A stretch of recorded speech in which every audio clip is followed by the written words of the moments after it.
अमित शहांचा आज रायगड दौरा होता। पाहुयात त्या संदर्भातल्या टॉप 9 बातम्या।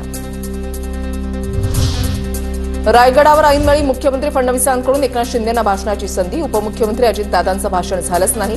कार्यक्रमाच्या वेळेला अमित शहांसमोरचा प्रकार। रायगडावरच्या कार्यक्रमात अजित पवारांना डावलल्याची चर्चा। वेळेअभावी रायगडावर भाषण केले नाही। राज्याच्या वतीनं मुख्यमंत्री बोलले म्हणजे आम्ही बोलल्यासारखं। मुख्यमंत्र्यांनी मलाही भाषण करा असं म्हटलं होतं। उपमुख्यमंत्री अजित पवारांचं स्पष्टीकरण। तिथं 2 वाजून गेलेले होते। मीच म्हणलं की आता डायरेक्ट मुख्यमंत्री बोला आणि अमित शहासाहेब बोला। त्या संदर्भामध्ये राज्याच्या वतीनं मुख्यमंत्री बोलले तरी आम्ही बोलल्यासारखं आहे। उपमुख्यमंत्री एकनाथ शिंदेंकडून अर्थखात्यासंदर्भात गृहमंत्री अमित शहांकडे तक्रार। फायलींना लवकर मंजुरी मिळत नाही, तसंच आमदारांच्या विकास कामांना अडथळा येत असल्याची शिंदेंची तक्रार।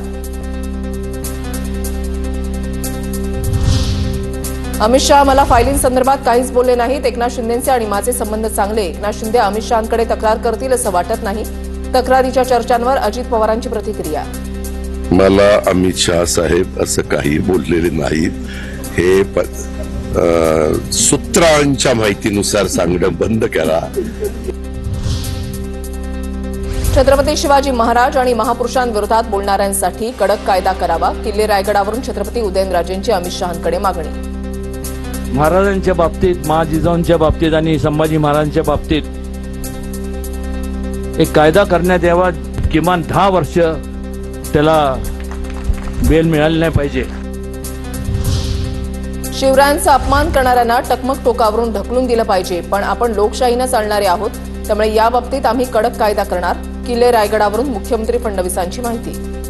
महापुरुषांचा अपमान, छत्रपतींचा अपमान करणाऱ्याला तर टकमक टोकावरूनच लोटून दिलं पाहिजे।